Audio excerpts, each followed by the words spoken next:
ഈശോ മിശിഹായ്ക്ക് സ്തുതിയായിരിക്കട്ടെ. അമ്മ മാതാവിനും തിരുക്കുമാരനും എൻ്റെ കോടാനുകൂടി നന്ദി. ഞാനിവിടെ നിൽക്കുമ്പോൾ ആദ്യം എനിക്ക് ഓർമ്മ വരുന്നത് പണ്ട് എൻ്റെ മമ്മി പറഞ്ഞൊരു വചനമാണ്. വിശുദ്ധ ലൂക്കായുടെ സുവിശേഷം 12-ാം അധ്യായം 12-ാം വാക്യം. എന്താണ് പറയേണ്ടതെന്ന് ആ നിമിഷത്തിൽ പരിശുദ്ധാത്മാവിനോട് പറയും, പരിശുദ്ധാത്മാവിനെ പഠിപ്പിക്കും. ഈ ഒരു വചനം പണ്ടും എൻ്റെ മമ്മി എന്നോട് പറയാനുള്ള വചനമാണ്. അപ്പം ഞാനിവിടെ നിൽക്കുമ്പോൾ ഞാനൊട്ടും പ്രിപ്പയർഡൊന്നുമല്ല, പക്ഷേ ഞാൻ എൻ്റെ അനുഭവം ഞാൻ പങ്കുവയ്ക്കുവാണ്. എൻ്റെ പേര് ഡോക്ടർ സാരൻ സെബാസ്റ്റ്യൻ. ഞാൻ ബാംഗ്ലൂരിൽ Acharya and BM Reddy college of ഫാർമസിയിൽ ഡോക്ടർ ഓഫ് ഫാർമസി കോഴ്സ് കഴിഞ്ഞ ഒരാളാണ്. ഞാൻ ആദ്യമായി കൃപാസനത്തെക്കുറിച്ച് കേൾക്കുന്നത് 2017-18 കാലഘട്ടത്തിലാണ്. എൻ്റെ അമ്മയാണ് ആദ്യമായിട്ട് കൃപാസനത്തെക്കുറിച്ച് പറഞ്ഞത്. ആദ്യമായി എൻ്റെ അമ്മ കൃപാസനത്തെക്കുറിച്ച് പറഞ്ഞ സമയത്ത് ഞാൻ അമ്മയോട് അങ്ങോട്ടേക്ക് പറഞ്ഞത് ഇതൊക്കെ തെറ്റാണ് എന്നാണ്, ഇതൊക്കെ ഒരു തെറ്റായ വിശ്വാസമാണ് എന്നാണ് ഞാൻ അമ്മയോട് ത്രൂ ഫോണിലൂടെ ഞാൻ സംസാരിച്ചത്. ഫോണിലൂടെ ഞാൻ മമ്മിയോട് ഞാൻ പറഞ്ഞത്. മമ്മിക്ക് ഒരുപാട് വിഷമമായി. ഞാൻ ആ കോൾ കട്ട് ചെയ്ത് മിനിറ്റുകൾ പോലും ആയില്ല, കുറച്ച് സെക്കൻഡ്സ് കഴിഞ്ഞപ്പോഴത്തേക്കും എനിക്ക് ഭയങ്കരമായിട്ടൊരു ഡിസ്കംഫേർട്ട് ഫീൽ ചെയ്തു. ഒരുതരം ശ്വാസം മുട്ടൽ പോലെ, ഒരുതരം ഇറങ്ങുന്നൊരു ഫീലിംഗ്, ഇവിടെ നെഞ്ചിൽ ഇറങ്ങുന്നൊരു ഫീലിംഗ്. എനിക്ക് തന്നെ എക്സ്പ്ലെയിൻ ചെയ്യാൻ പറ്റാത്ത ഒരുതരം ഭയങ്കര ഭാരം ഉള്ളിൽ ഫീൽ ചെയ്തു. ഞാൻ എൻ്റെ ഫ്രണ്ട്സിൻ്റെ മുറിയിലായിരുന്നു. അവരെല്ലാവരും പലവിധ കാര്യങ്ങളിൽ എൻഗേജ്ഡായിരുന്നു. എനിക്കൊരു പ്രൈവറ്റ് സ്പേസ് വേണമായിരുന്നു. എനിക്ക് ആ ഒരു മൊമെൻറ്റ് എൻ്റെ കർത്താവിനോടും എൻ്റെ അമ്മയോടും പ്രാർത്ഥിക്കണമായിരുന്നു. അപ്പോൾ ഞാൻ കയറി ചെന്നത് ബാത്റൂമിലേക്ക്, കാരണം അത് മാത്രമേ എനിക്ക് പ്രൈവറ്റ് സ്പേസേ കിട്ടിയുള്ളായിരുന്നു. ഞാൻ ബാത്റൂമിൽ കയറി ഞാൻ മുട്ടയെ കുത്തി. ഞാൻ അപ്പം തന്നെ പ്രാർത്ഥിച്ചു, കർത്താവേ, ഞാൻ പറഞ്ഞത് തെറ്റാണെങ്കിൽ എന്നോട് ക്ഷമിക്കണേ. എനിക്കറിയത്തില്ല, ഞാൻ പറഞ്ഞ തെറ്റാണെന്ന് എനിക്കിപ്പോൾ ഫീൽ ചെയ്യുന്നുണ്ട്, എന്നോട് ക്ഷമിക്കണേ എന്നാണ് ഞാൻ പറഞ്ഞു. ഞാൻ പ്രാർത്ഥിച്ചു. ഞാൻ ആദ്യമായി അറിയാതെ അവിടെ ഇരുന്ന് കരഞ്ഞും പോയി. അതിനുശേഷം വിത്തിൻ കുറച്ച് നിമിഷങ്ങൾക്ക് ശേഷം ആ വേദന മാറി, ഡിസ്കംഫേർട്ട് മാറി. പക്ഷേ ഈ ഒരു എക്സ്പീരിയൻസ് അതെങ്ങനെ ഡിഫൈൻ ചെയ്യണം എന്നൊന്നും എനിക്കറിയാൻ പാടില്ലായിരുന്നു. അതിനുശേഷവും ഞാൻ അതേ കോളേജിൽ എൻ്റെ പഠനം കണ്ടിന്യൂ ചെയ്തു. ഞാൻ കോളേജിൽ അത്യാവശ്യം വളരെ നല്ല രീതിയിൽ ഉഴപ്പി സപ്ലിയൊക്കെ അടിച്ച് പഠിച്ചൊരു വിദ്യാർത്ഥിയാണ്. ഞാൻ 3rd ഇയറാണ് എൻ്റെ മമ്മി ഉടമ്പടി എടുത്തു. എൻ്റെ എക്സാമിൻ്റെ കാര്യമൊക്കെ സൂചിപ്പിച്ചു. 3rd ഇയർ ഞങ്ങൾക്ക് 6 വിഷയമാണ്, എനിക്ക് സപ്ലി അടക്കം 8 വിഷയമാണ് ഒരൊറ്റ സ്ട്രെച്ചിൽ എഴുതേണ്ടി വന്നത്. പല ദിവസവും എനിക്ക് രാവിലെ എക്സാമുണ്ട്, ഉച്ചയ്ക്കും എക്സാമുണ്ട്, ബാക്ക് ടു ബാക്ക് എക്സാം ആയിരുന്നു. ഞാൻ ഹൈലി അണ്ടർ പ്രിപ്പയർഡ് ആയിരുന്നു, കാരണം 2 എക്സാമുണ്ട്, അപ്പം പ്രിപ്പയർ ചെയ്യൽ ഈസി അല്ല. പക്ഷേ ഈ എക്സാമൊക്കെ തന്നെ വളരെ അനായാസം ഞാൻ ക്ലിയറായി പോയി. ഈ സമയത്തൊക്കെ തന്നെ എൻ്റെ മമ്മി ഉടമ്പടി എടുത്തിട്ടുണ്ടായിരുന്നു. എൻ്റെ കാര്യം അതിൽ പ്രത്യേകം നിയോഗമായിട്ട് സൂചിപ്പിച്ചിട്ടുണ്ടായിരുന്നു. ഞാൻ എക്സാം പാസ്സാവുന്നൊന്നും ഞാൻ പ്രതീക്ഷിച്ചിരുന്നില്ല. ഞാൻ പാസ്സായ കാര്യം മമ്മിയോട് പറഞ്ഞപ്പോൾ മമ്മി അപ്പോഴും പറഞ്ഞു, ഏതെങ്കിലും ഒരു ദിവസം കൃപാസനമ്മയുടെ മുന്നിൽ നീ പോകണം, നീ സംസാരിക്കണം എന്ന് അന്ന് മമ്മി എന്നോട് പറഞ്ഞായിരുന്നു. അതിനുശേഷം 2020 എൻ്റെ എക്സാമിന് മുന്നോടിയായിട്ട് മമ്മി എന്നോട് ഓൺലൈനായിട്ട് ഉടമ്പടി എടുക്കാൻ പറഞ്ഞു. നിങ്ങൾക്കെല്ലാവർക്കും അറിയാം, 2020 എന്ന് പറയുന്നത് കൊറോണയുടെ സമയമാണ്. ആ സമയത്ത് ഒരുപാട് ലോക്ക്ഡൗൺ റെസ്ട്രിക്ഷൻസും കാര്യങ്ങളൊക്കെ ഉണ്ടായിരുന്നു. ഞാൻ ഓൺലൈനായിട്ട് ഉടമ്പടി എടുത്തു. ആ എക്സാമിന് വളരെ ഹൈ മാർക്സോടെ ഞാൻ പാസ്സായി. പക്ഷേ പാസ്സായതിന് ശേഷം ഞാൻ വീണ്ടും എൻ്റെ പഴയ ഡെയിലി റുട്ടീനിലേക്ക് പോയി. ഞാൻ ഉടമ്പടി പ്രാർത്ഥന ചെല്ലാതെയായി. വീണ്ടും ആ ഒരു ഉഴപ്പിൻ്റെ ആ ഒരു ജീവിത രീതികളിലേക്ക് ഞാൻ വീണ്ടും തിരികെ പോവുകയായിരുന്നു. അതിനുശേഷം വീണ്ടും ഈ പറയുന്നത് പോലെ what goes around comes around എന്ന് പറയുന്നത് പോലെ വീണ്ടും എൻ്റെ കർത്താവിനെ വീണ്ടും എന്നെ അവിടെ തിരിച്ചെത്തിച്ചു എന്നുള്ളതാണ്. 2021 ഞാൻ എൻ്റെ പഠനമൊക്കെ കംപ്ലീറ്റ് ആക്കി ഞാൻ പുറത്തേക്ക് ഇറങ്ങിയപ്പോൾ എനിക്ക് എന്ത് ചെയ്യണമെന്ന് അറിയാതിരുന്ന സമയത്താണ് ഞാൻ CAPS knowledge assessment of pharmaceutical science എന്ന ഓസ്ട്രേലിയൻ എക്സാമിനെ കുറിച്ച് ഞാൻ അറിയുന്നത്. ഞാൻ ഈ എക്സാമിനെ കുറിച്ച് അറിഞ്ഞ് ഏതാനും ദിവസങ്ങൾക്കുള്ളിൽ ഞാൻ മനസ്സിലാക്കി എനിക്ക് ഈ എക്സാം ഇപ്പം അറ്റൻഡ് ചെയ്യാനുള്ള യോഗ്യതയില്ല, കാരണം എനിക്കെൻ്റെ സർട്ടിഫിക്കറ്റ് ഒന്നും കിട്ടിയിട്ടുണ്ടായിരുന്നില്ല. അപ്പം ഇതൊരു സമയം വേസ്റ്റാണ് എന്ന് ഞാൻ പറഞ്ഞ് എൻ്റെ വീട്ടുകാരും പറഞ്ഞു, എന്നാൽ നമുക്ക് ഡ്രോപ്പ് ചെയ്തേക്കാം, ഈ പരിപാടിക്ക് നിൽക്കേണ്ട. പക്ഷേ പെട്ടെന്നൊരു ഉൾവിളി എനിക്കുണ്ടായി, ഒന്ന് ബൈബിൾ വായിക്കാം. ഒന്ന് പ്രാർത്ഥിച്ച് ഒന്ന് ബൈബിള് ഒന്ന് വായിക്കാം. ബൈബിൾ വായിച്ചപ്പോൾ എനിക്ക് ഒരു പോസിറ്റീവായൊരു ഫീലിംഗ് കിട്ടി. ഞാൻ ആ കോച്ചിങ് കണ്ടിന്യൂ ചെയ്തു. അപ്പോഴും ഞാൻ സ്വന്തമായിട്ട് ആദ്യത്തെ ഉടമ്പടി ഞാൻ തെറ്റിച്ചതിന് ശേഷം ഞാൻ സ്വന്തമായിട്ട് ഉടമ്പടി എടുത്തിട്ടില്ലായിരുന്നു. ഞാൻ അപ്പോഴും എൻ്റെ മമ്മി എനിക്ക് വേണ്ടി ഉടമ്പടി എടുത്ത് പ്രാർത്ഥിക്കുന്നുണ്ട്. 2022 എൻ്റെ കോച്ചിങ് കഴിഞ്ഞ് ഞാൻ എക്സാം എഴുതാൻ പോകുമ്പോൾ എൻ്റെ മമ്മിയുടെ ഉടമ്പടി കാശ് രൂപ എനിക്ക് തരുന്നു. എന്നോട് പറഞ്ഞു, നീ ഒന്നുകൊണ്ടും പേടിക്കേണ്ട, ഈ കാശ് രൂപം പിടിച്ച് നീ അങ്ങ് എക്സാമിന് ചെന്നാൽ മതി. ആ കാശ് രൂപം തന്ന കൂട്ടത്തിൽ 2 കാര്യം കൂടെ മമ്മിക്ക് തന്നായിരുന്നു. 1 ഉടമ്പടി തൈലം, 2 ഇവിടുത്തെ ഉപ്പ്. ഞാൻ എക്സാം ഹോളിൽ കയറുന്നതിന് മുന്നേ ഈ ഉപ്പ് അവർ പറയുന്നുണ്ട്, പ്രത്യേകം പറയുന്നുണ്ട്, ഒന്നും എക്സാം ഹോളിനുള്ളിലേക്ക് ക്യാരി ചെയ്യാൻ പാടില്ല എന്ന് പ്രത്യേകം പറയുന്നുണ്ട്. ഞാൻ വളരെ കുറച്ച് ആരും കാണാതെ കുറച്ച് ഉപ്പെടുത്തു. ഞാൻ ഉപ്പെടുത്ത് ഉള്ളിൽ കയറുമ്പോഴൊക്കെ എൻ്റെ കയ്യിൽ ഉപ്പുണ്ട്. അപ്പോൾ സെക്യൂരിറ്റി നമ്മളെ ഫ്രിസ്ക് ചെയ്യും, നമ്മൾ ഫുൾ ബോഡി ചെക്ക് ചെയ്യും. അപ്പോഴൊക്കെ എൻ്റെ കൈ മടക്കി പിടിച്ചിരിക്കുക, കാരണം എൻ്റെ കയ്യിൽ ഉപ്പുണ്ട്. പക്ഷെ എൻ്റെ കൈ തുറക്കാൻ പോലും അവർ പറഞ്ഞില്ല. എൻ്റെ ഒരു കൈ ഓപ്പൺ ആണ്, ഒരു കൈ ക്ലോസ് ആണ്. അവർ അപ്പോഴും എന്നോട് കൈ തുറക്കാനൊന്നും എന്നോട് ആവശ്യപ്പെട്ടിട്ടില്ല. അത് വളരെ എനിക്കെന്തോ അത്ഭുതമായിട്ട് ഫീൽ ചെയ്തു. കാരണം ആര് കൈ മടക്കി ചെന്നാലും സ്വാഭാവികമായിട്ട് ഒരു കൈ തുറക്കാൻ പറയും, കാരണം വില ചിട്ടുണ്ടോ എന്ന് നോക്കാനായിട്ട്. ഞാൻ ഉള്ളിൽ കയറിയപ്പോൾ നമുക്ക് ആകെ അലൗഡായ ID കാർഡ് എന്ന് പറയുന്ന പാസ്പോർട്ടാണ്. ഞാൻ പാസ്പോർട്ടിൽ ഈ ഉപ്പ് ഞാൻ കുറച്ച് അങ്ങോട്ടേക്ക് വെച്ചു, ഉപ്പ് വെച്ചു, പാസ്പോർട്ട് അടച്ചു വെച്ചു. ഞാൻ ഇരുന്ന കമ്പ്യൂട്ടർ ടേബിളിന് മുമ്പിൽ ഉപ്പിട്ടു, ഞാൻ ഇരുന്ന കസേരയിൽ ഉപ്പിട്ടു, ഞാൻ ഉപയോഗിച്ച മൗസിൽ ഉപ്പിട്ടു. സോ എക്സാം എഴുതാൻ ഞാൻ സ്റ്റാർട്ട് ചെയ്തു. ആദ്യത്തെ 10-11 ക്വസ്റ്റ്യൻസ് ഒന്നുമേ എനിക്ക് അറിയാത്ത ക്വസ്റ്റ്യൻസ്. ഞാൻ പതറി, കാരണം കോമ്പറ്റേറ്റീവ് എക്സാമിനേഷനാണ്, ഒരുപാട് പൈസ ഇൻവെസ്റ്റ് ചെയ്തിട്ടാണ് ഈ എക്സാമിന് പോയത്. ഞാൻ ഫെയിലാകും എന്ന് ഞാൻ അങ്ങ് ആത്മാർത്ഥമായി ഞാൻ വിശ്വസിച്ച ഒരു നിമിഷമായിരുന്നത്. തകർന്നു പോയി, ഒരുപാട് സങ്കടം തോന്നി. അപ്പോഴെന്നെ മമ്മി പറഞ്ഞ വാക്കുകൾ എനിക്ക് ഓർമ്മ വന്നു. നിനക്ക് എന്ത് ധൈര്യം ചോർന്നു പോകുന്ന നിമിഷം ഉണ്ടായാലും വേറൊന്നും ചെയ്യേണ്ട, ഒരു വിശ്വാസ പ്രമാണം ചൊല്ലുക, അതിനുശേഷം ഉടമ്പടിക്ക് ആശീർവാദം ചേർത്തങ്ങ് പിടിക്കുക. പിന്നെ വാട്ട് എവർ ഹാപ്പൻസ് നീ മുന്നോട്ടേക്ക് പൊക്കോ, ഒരു ശക്തിക്ക് നിന്നെ തടയാൻ പറ്റത്തില്ല എന്ന് മമ്മി പ്രത്യേകം പറഞ്ഞിരുന്നു. ഞാൻ അതുപോലെ ചെയ്തു. ഒരു വിശ്വാസ പ്രമാണം ചൊല്ലി ഉടമ്പടിക്ക് ആശീർവാദം ഞാൻ ചേർത്ത് പിടിച്ചു. ഞാൻ ഓരോ ഉത്തരങ്ങളും എഴുതി. അങ്ങനെ 2 പേപ്പർ 4 സബ്ജക്റ്റ് നിറഞ്ഞ ആ എക്സാമിനേഷൻ ഞാൻ കംപ്ലീറ്റ് ചെയ്ത് ഞാൻ പുറത്തിറങ്ങിയപ്പോഴാണ് ഞാൻ അറിഞ്ഞത്, ഒന്നാമത്തെ പേപ്പറിൽ 2 സബ്ജക്റ്റ് ഉണ്ട്. ആ 2 സബ്ജക്റ്റിനും 50% മാർക്ക് ഇൻഡിവിജ്വലായിട്ട് വേണമായിരുന്നു. അപ്പോൾ അതിലൊരു വിഷയത്തിന് ഞാൻ നോക്കിയപ്പോൾ എനിക്ക് എങ്ങനെ പോയാലും 40% വരുന്നുള്ളൂ. എനിക്ക് വീണ്ടും ഒരുപാട് സങ്കടമായി. എന്നെ പലരും വിളിക്കുന്നു, എന്നെ കൺസോൾ ചെയ്യിക്കുന്നു, എന്നെ സ്വാതന്ത്ര്യപ്പെടുത്തുന്നു.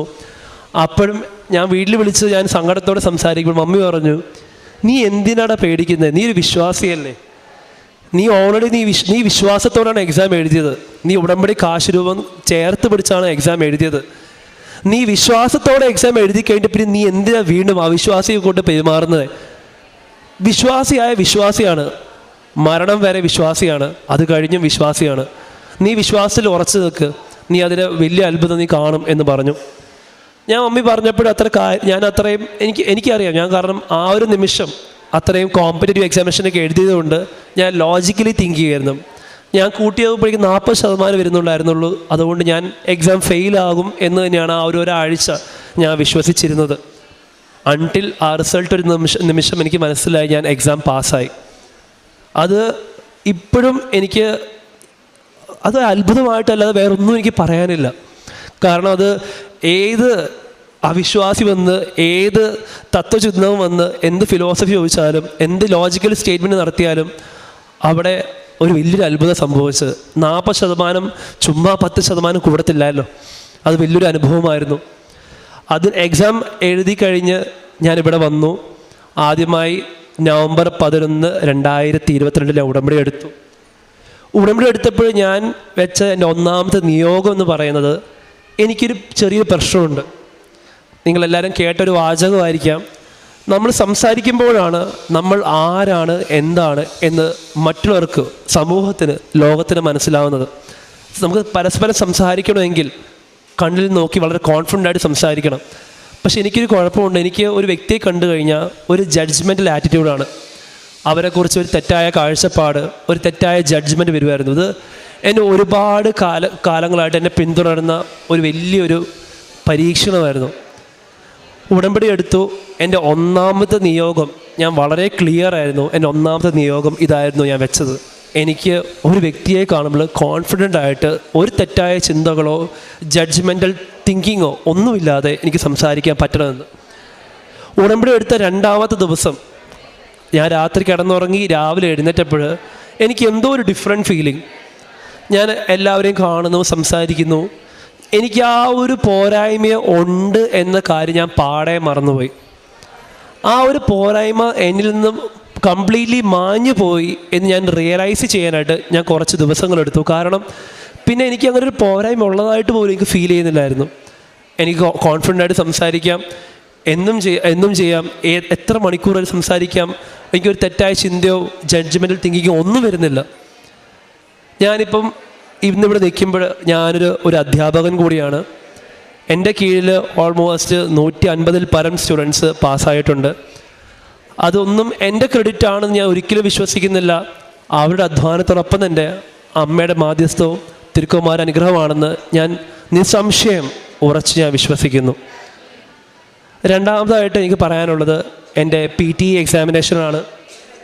PTE എക്സാമിനേഷൻ എന്ന് പറയുന്നത് പിയേഴ്സൺ ടെസ്റ്റ് ഓഫ് ഇംഗ്ലീഷ് എന്ന് പറയും. അപ്പം നമ്മൾ ഏതൊരു പുറത്തേക്ക് പോകേണ്ട ഒരു ഇക്വാലൻസി എക്സാം എഴുതി കഴിഞ്ഞാലും ഇതുപോലുള്ളൊരു ലാംഗ്വേജ് എക്സാം എഴുതണം.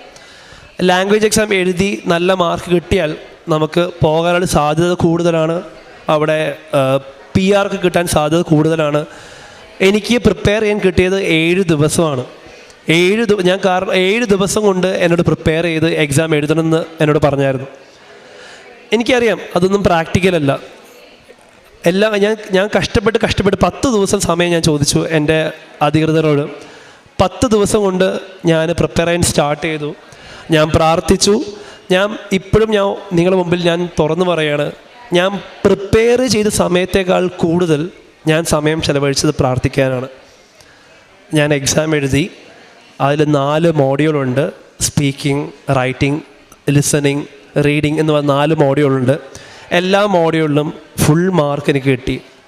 അത് 90 ഔട്ട് ഓഫ് 90 ഓരോ മോഡ്യൂളിലും കിട്ടി. എൻ്റെ റിസൾട്ട് കണ്ടപ്പോൾ ഞാൻ ആദ്യം വിചാരിച്ചത് ഇതൊരു ഡെമോ റിസൾട്ടാണ്. അതായത് ഇങ്ങനെയാണ് റിസൾട്ടിൻ്റെ ഫോർമാറ്റ്, ഇങ്ങനെയാണ് എന്ന് കാണിക്കാനായിട്ട് അവരൊരു ഫുൾ ഇങ്ങനെ അയച്ചു തന്നതാണ് ഞാൻ വിശ്വസിച്ചത്. പിന്നെ ഞാൻ വീണ്ടും ആ പേജ് റിഫ്രഷ് ചെയ്തപ്പോൾ മനസ്സിലായി അതൊരു ഡെമോ റിസൾട്ട് അല്ല, എൻ്റെ സ്വന്തം റിസൾട്ടാണ്.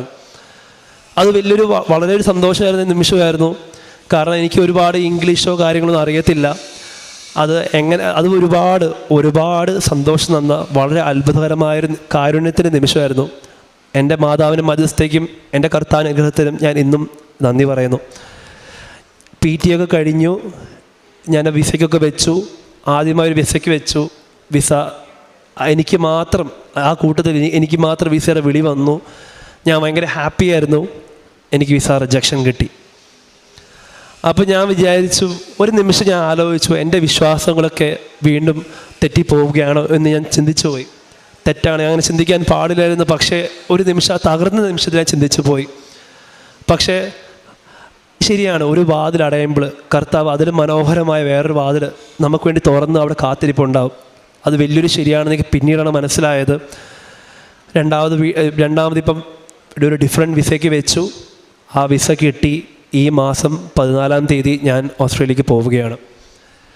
വിസയ്ക്ക് വെക്കുന്ന സമയത്ത് വിസയുടെ അധികൃതരോട് പ്രത്യേകം പറഞ്ഞു, ഇപ്പം നിലവിൽ ഒരുപാട് ആപ്ലിക്കേഷൻസ് വരുന്നുണ്ട്, അതുകൊണ്ട് ഒരുപാട് സമയം എടുത്തേക്കാം എന്നതിന് പ്രത്യേകം പറഞ്ഞു. 1 മാസമോ 2 മാസമൊക്കെ എടുത്തേക്കാമെന്ന് പറഞ്ഞു. അപ്പം വിസ വെച്ചു. നിമിഷങ്ങൾക്കുള്ളിൽ എനിക്ക് മെഡിക്കൽ കോൾ വന്നു. 7 ദിവസത്തിനുള്ളിൽ എനിക്ക് വിസ അടിച്ച് കൈ കിട്ടി. അത് ഓസ്ട്രേലിയയിൽ വിസ അങ്ങനെ കിട്ടുന്നത് വളരെ അപൂർവമാണ്. ഇവിടെയുള്ള എല്ലാവർക്കും വേണമെങ്കിൽ അത് അന്വേഷിച്ച് നോക്കാം. അതുകൊണ്ടാണ് ഇത്രയും കോൺഫിഡൻ്റ് ആയിട്ട് ഞാൻ പറയുന്നത്. ഇതൊക്കെ കൂടാതെ എൻ്റെ പപ്പയെ ഞാൻ ഇവിടെ മെൻഷൻ ചെയ്യുകയാണ്. പപ്പയ്ക്കൊരു ചെറിയൊരു ലിവർ കണ്ടീഷൻ ഉണ്ടായിരുന്നു, ലിവർ സിറോസിസ്. ഇവിടെ മെഡിക്കൽ ബാക്ക്ഗ്രൗണ്ടുള്ള എല്ലാവർക്കും അറിയാം, ലിവർ സിറോസിസ് എന്ന് പറയുന്നത് ഒരു ഇറിവേഴ്സിബിൾ കണ്ടീഷനാണ്. അതായത് ഒരു തവണ വന്നു കഴിഞ്ഞാൽ അത് ലൈഫ് ലോങ് ഉണ്ടാവും. അതിൻ്റെ സിംറ്റംസ് നമ്മൾ മരുന്ന് കൊടുത്തും മറ്റ് ദുശീലങ്ങൾ ഒഴിവാക്കി നമ്മളതിനെ കൺട്രോൾ ചെയ്യണം, അതിൻ്റെ സിംറ്റംസിനെ. ഞാൻ ഉടമ്പടി രണ്ടാമത് പുതുക്കിയപ്പോൾ എൻ്റെ നിയോഗങ്ങളിൽ ഏറ്റവും പ്രധാനമായിരുന്നു ഇത്. പപ്പയുടെ ഈ ഒരു health condition. Recently health checkup ചെയ്തപ്പോൾ ലിവർ സിറോസിൻ്റെ ഒരു സാധ്യതകളും അവിടെ ഇല്ല. ഞാനും ഒരു ഡോക്ടറാണ്, ഞാനും ചെയ്യുന്നത് ഇതേ പ്രൊഫഷനാണ്. എനിക്കും മെഡിക്കലി ആൻഡ് ലോജിക്കലി എക്സ്പ്ലെയിൻ ചെയ്യാൻ പറ്റാത്ത ഒരു അത്ഭുതമാണ് ഇവിടെ സംഭവിച്ചത്. ഇപ്പോൾ ലിവർ സിറോസിൻ്റെ ഒരു ലക്ഷണങ്ങളും അവിടെ ഇല്ല. ഈ പറഞ്ഞ എല്ലാ കാര്യങ്ങൾക്കും എങ്ങനെ നന്ദി പറയണമെന്ന് എനിക്ക് അറിയത്തില്ല. ഞാനിവിടെ സാക്ഷ്യം പറഞ്ഞത് വളരെ എന്നെക്കൊണ്ട് പറ്റുന്ന ഏറ്റവും ചെറിയൊരു കാര്യമാണ്, ഏറ്റവും ചെറിയ കാര്യമാണ്. എനിക്ക് എങ്ങനെ ഇതിൽ കൂടുതൽ പറയാൻ എനിക്ക് അറിയത്തില്ല.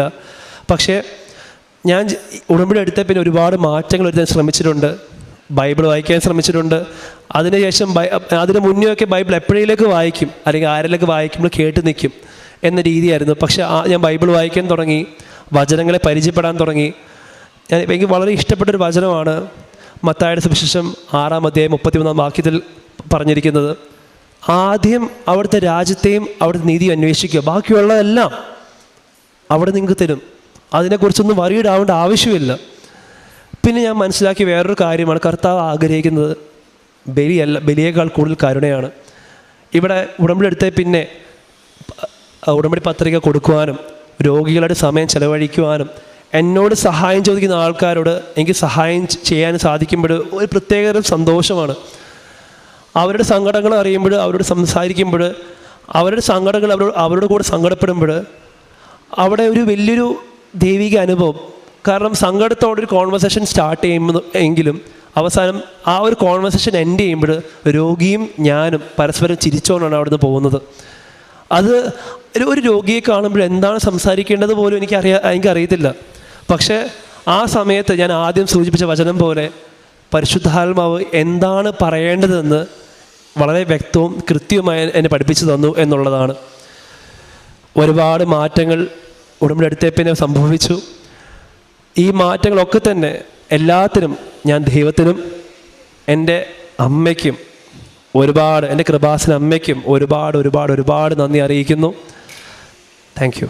യെശയ്യാ 43:18-19 തിരുവചനങ്ങൾ അരുളി ചെയ്യുന്നു.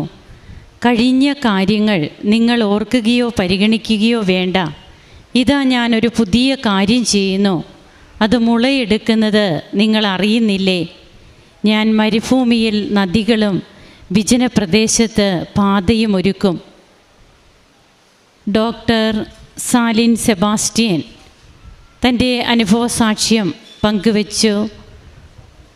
ഈ മകൻ്റെ ജീവിതത്തിൽ ദൈവം ഈ മകനിലൂടെ ചൊരിഞ്ഞ, അതായത് ഈ മകന് എങ്ങനെയാണ് മറ്റുള്ളവരെ കർത്താവിൻ്റെ മുഖം അവരിൽ കണ്ടുകൊണ്ട് അവർക്ക് തൻ്റെ ജീവിതത്തിലൂടെ ഇന്ന് അവരെ ശുശ്രൂഷിക്കുവാൻ കഴിയുന്നു. ആ ഒരു കാര്യം പറഞ്ഞുകൊണ്ടാണ് ഈ മകൻ തൻ്റെ അനുഭവ സാക്ഷ്യം നമ്മോട് പങ്കുവെച്ച് അവസാനിപ്പിച്ചത്.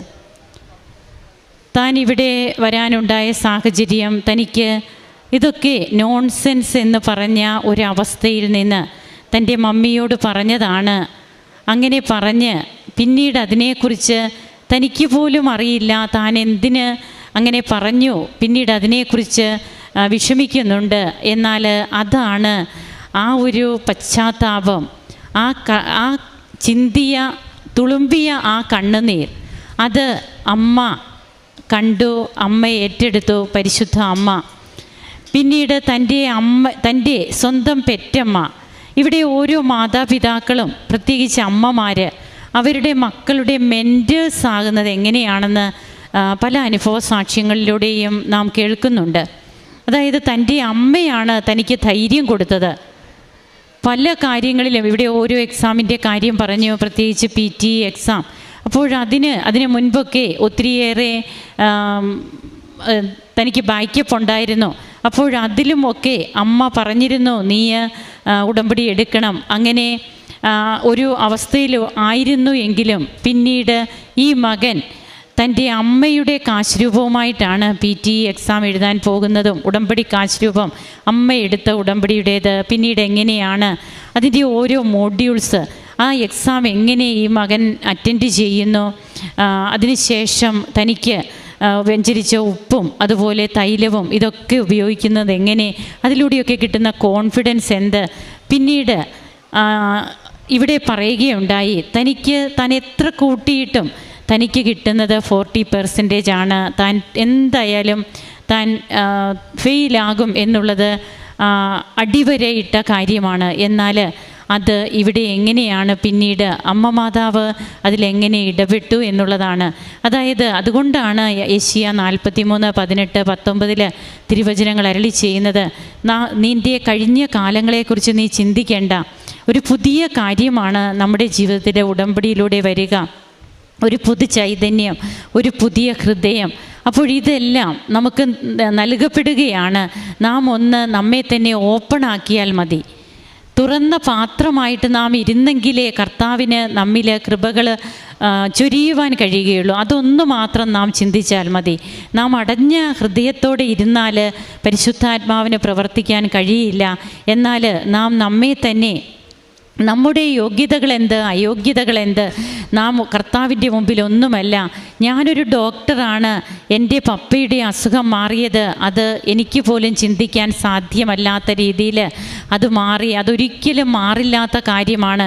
ഇത് ഈ മകൻ്റെ ഒറ്റപ്പെട്ട സാക്ഷ്യമല്ല, എത്രയോ അനുഭവ സാക്ഷ്യങ്ങൾ ഈ അൾത്താരയിൽ, അമ്മ ജീവനോടെ പ്രത്യക്ഷപ്പെട്ട അൾത്താരയിൽ ഇവിടെ പങ്കുവയ്ക്കുന്നു. ഓരോ ദിവസവും അതിന് കൃപാസനം സാക്ഷ്യമാവുകയാണ്. ഇവിടെ വരുന്ന ഓരോ മക്കളും അതുപോലെ യൂട്യൂബിലൂടെ ഇനി ഇത് കേൾക്കാൻ പോകുന്നവരുമൊക്കെ ഇതിന് സാക്ഷികളായിട്ടുള്ള ഒരു അൾത്താരയാണിത്. അങ്ങനെ പിന്നീട് തനിക്ക് വന്ന മാറ്റങ്ങൾ, വചന വായന, അതിലൂടെയൊക്കെ തനിക്ക് എങ്ങനെ ഈശോയുടെ ഉള്ളറിയുവാൻ സാധിക്കുന്നു. ഈശോയുടെ ഉള്ളറിയുമ്പോൾ ഈശോ നമുക്ക് വേണ്ടി ചെയ്യുന്ന എത്ര കരുണയോടെയാണ് ഈശോ നമ്മെ കാണുന്നത്, പരിപാലിക്കുന്നത് എന്ന് ചിന്തിക്കുമ്പോൾ നാം ചെയ്യുന്നതൊക്കെ വെറും ഒന്നുമല്ല എന്ന ഒരു ഫീലിങ്സാണ് നമുക്കുണ്ടാവുക. അങ്ങനെ തൻ്റെ ജീവിതത്തെ ആകെ കാച്ചി കുറുക്കി ഇന്ന് ഈ അൾത്താരയിൽ കൊണ്ടുവന്ന് നിർത്തി തന്നെ ഒരു പുതിയ വ്യക്തിയാക്കി അമ്മയ്ക്കും ഈശോയ്ക്കും നന്ദി പറയുവാൻ കൊണ്ടുവന്ന് ഇവിടെ നിർത്തിയ ഈ ദൈവത്തിൻ്റെ കരുതലുള്ള സ്നേഹത്തിന് ഈ മകനോടൊപ്പം നമുക്കും കരങ്ങളടിച്ച് ഈശോയ്ക്കും അമ്മയ്ക്കും നന്ദി പറയാം, ദൈവത്തെ ആരാധിക്കാം, മഹത്വപ്പെടുത്താം.